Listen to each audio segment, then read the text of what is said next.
Hi, my name is Jordy Soto-Phipps, and I am a student at the University of Memphis. I am a junior, and I'm pursuing a degree in finance. Today, I'm going to talk to you about a few things that you should be aware of and that you should try to do in order to increase the likelihood of a successful outcome in a negotiation. First and foremost, let me say that the most important step in the negotiation process is preparation. Today, I'm going to talk about a few things that you should keep in mind and that you should try to practice when preparing for a negotiation. The first of these three things is emotional display. It is considered an evolutionary, adaptive human characteristic that we are able to recognize emotional display in social interactions. Because of that, psychologists developed two fundamental assumptions about the effect of displayed emotions in negotiations. The first is that negotiators can control their behavioral emotional display during social interactions. And the second is that emotional displays can be communicated convincingly to the other party.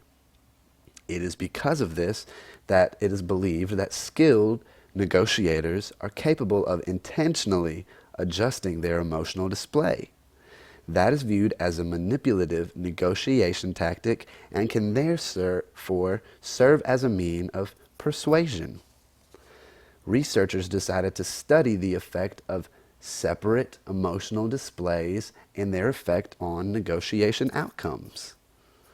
They tested positive, negative, and neutral emotional displays in 3 different negotiation settings. Experiment 1 was in a face-to-face dispute simulation. Experiment 2 was in an ultimatum setting. And Experiment 3 was in a distributive setting.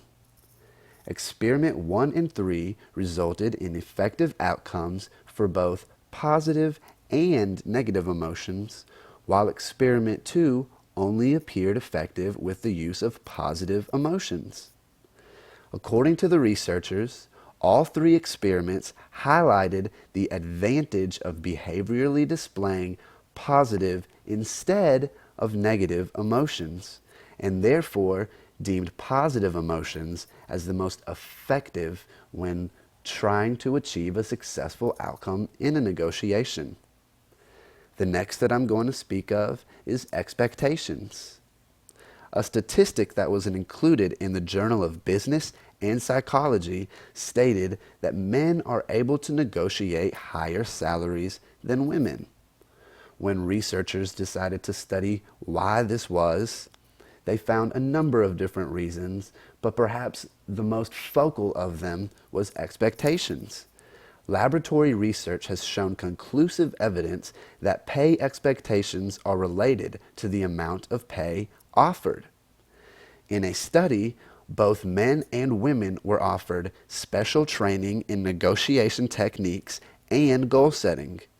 Even after this training, women still set lower goals and negotiated lower salaries than their male counterparts.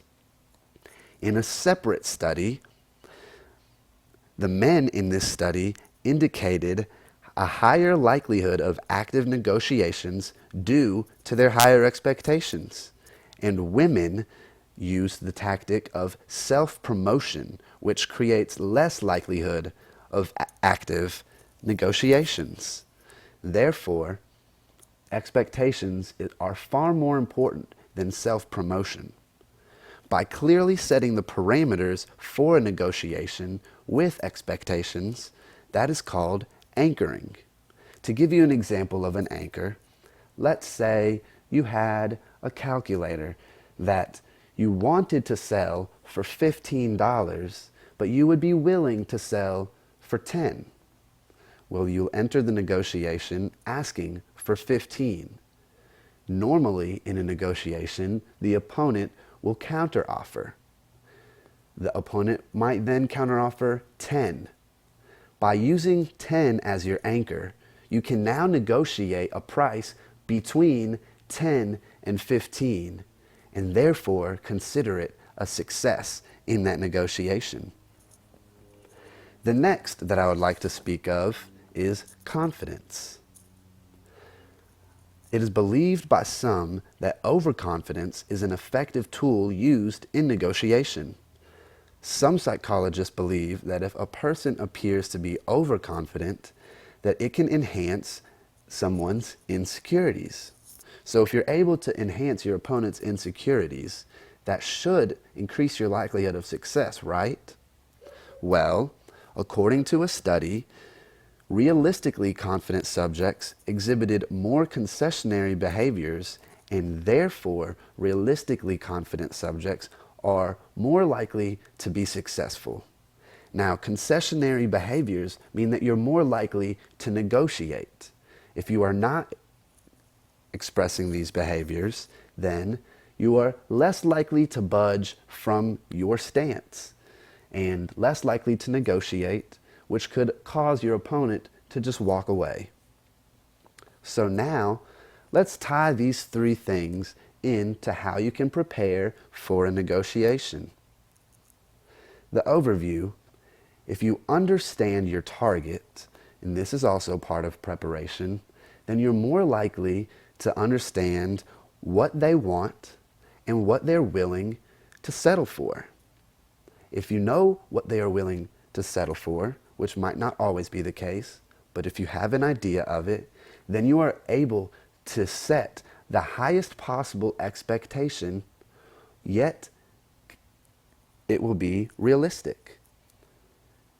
This will allow you to negotiate more thoroughly and will definitely give you the upper hand. By using high expectations but maintaining a realistic view, you're using two of the three tactics used in this slide. They've been deemed effective, and they should help you achieve the outcome that you are looking for. Also, when you enter a negotiation, you are better off if you're prepared. Because if you want to display positive emotions, then the last thing that you want is to be caught off guard or have something thrown your way that you're not ready for, because that can easily distract you from a positive emotion, and your negotiator or the person that you're going against can tell, as previously stated. So, by being prepared, you're capable of keeping that positive emotion throughout the entire negotiation. And that should help you achieve the outcome that you are looking for. Also remember that you don't know if you're going to need to do business with this person again, and you also don't know the connects and the connections that this target or opponent has in the business world. So remember to never gloat if you achieve what you want to achieve. If you win in a negotiation, leave it at that. Be happy for yourself, but don't let the other person know that you got the better end of the deal.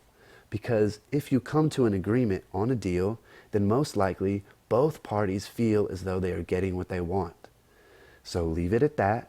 Let the opponent think that he's getting what he wants, when really, by using your emotional display, by using a high expectation, but while also keeping that expectation realistic and displaying concessionary behaviors, you are more likely to achieve the outcome that you hope for. These are my references. Have a good day.